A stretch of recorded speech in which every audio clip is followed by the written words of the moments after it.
Hi, everybody.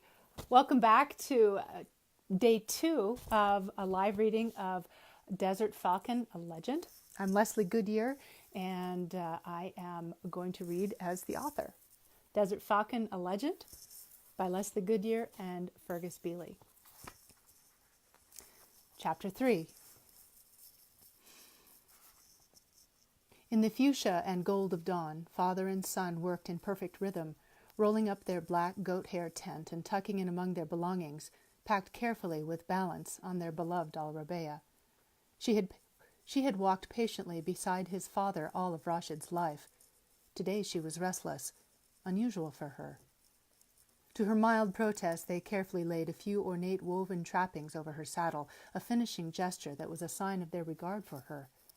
Rashid's father touched the trappings with familiar distance and affection. Blessed family. He patted the camel warmly. God's gift, Rashid. There is an old lesson in her loyalty.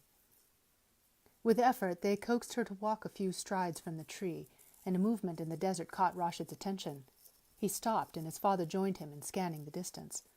Al-Rabea's agitation grew to a pitch, and Rashid's father followed her attention to the west. He squinted and grew grave. Rashid looked to the east, and from the sunrise and mirrored Mercury manifested blackening spikes and the shape of a grand oryx. Rashid grabbed his father's arm, directing his gaze.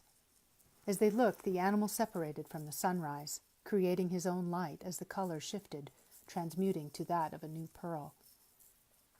They looked for a moment, caught in awe. In a smooth instant, Rashid's father drew the rifle from Al-Rabea's saddle, glancing west. That voice is a voice from the desert, Rashid, a sign of protection and nobility. Rashid took the rifle from his father and smiled at him. Balance, justice, and respect. His voice seemed lyrical and ageless, somehow sounding like the breeze and sand. Go quickly. He clapped Rashid's shoulder. Never leave God waiting when he gives you a gift. Rashid moved swiftly, predator-like, toward the oryx.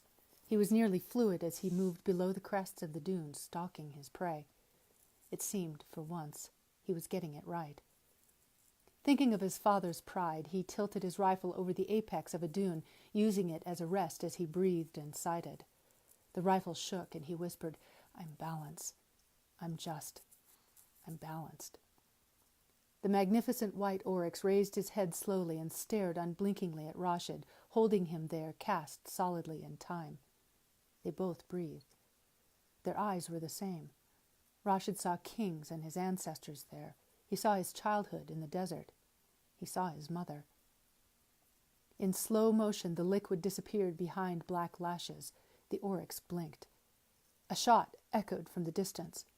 The oryx blinked again and pounded away with the crashing, hard, halting tempo of Rashid's heartbeat. Rashid turned in the direction of the shot to see his father slowly fall to his knees. He slumped into a figure wearing a long, deep red gutara over his head and dropped to the ground. The figure turned from him as Rashid scrambled in a breathless, voiceless panic toward his father while the desert held him fast. He couldn't scream, and the sand seemed to hold his legs as if in a nightmare. As he reached the tree, Rashid watched 2 camels trotting away to the horizon.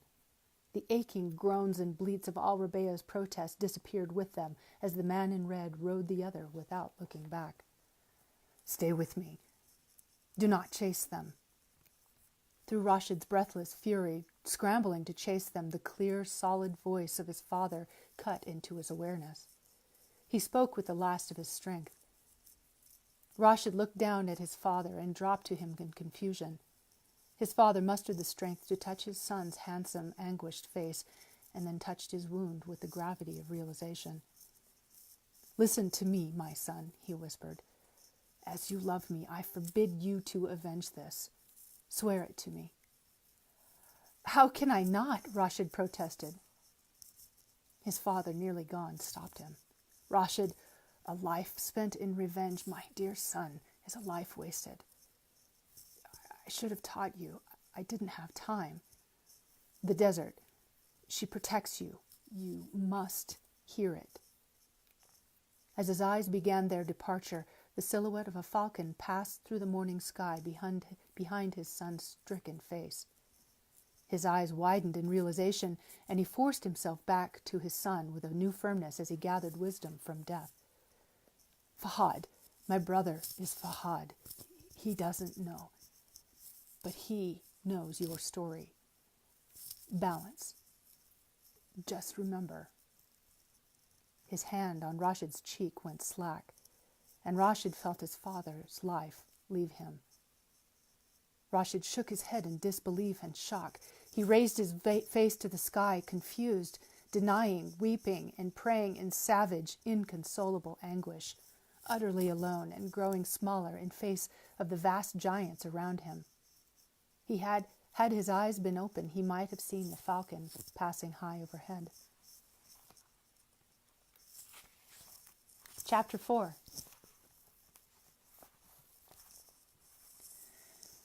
The small, scruffy tree appeared to cling to life without reason in that desperate place. It lived at the mercy and whim of the wind and slowly lumbering giants surrounding it. Against them it was insignificant, unlikely. With its scarcity of hard leaves, it appeared on the slide into death, as it should be for its presumption to exist in such a place. Yet there it was. With no choice but to live or die with its circumstance, it dutifully pulled scant molecules of water from the desert night for what leaves it could afford to serve its purpose. Cleverly, by that high price, it offered shade to nesting houbara and a marking place for oryx and small antelope to gather. Perhaps out of respect for its toughness and commerce, perhaps to keep itself company, the desert had given it a wind shadow to make its honorable and ageless living. Tomorrow's chapter 2. Thanks for joining me. Bye, y'all, for now.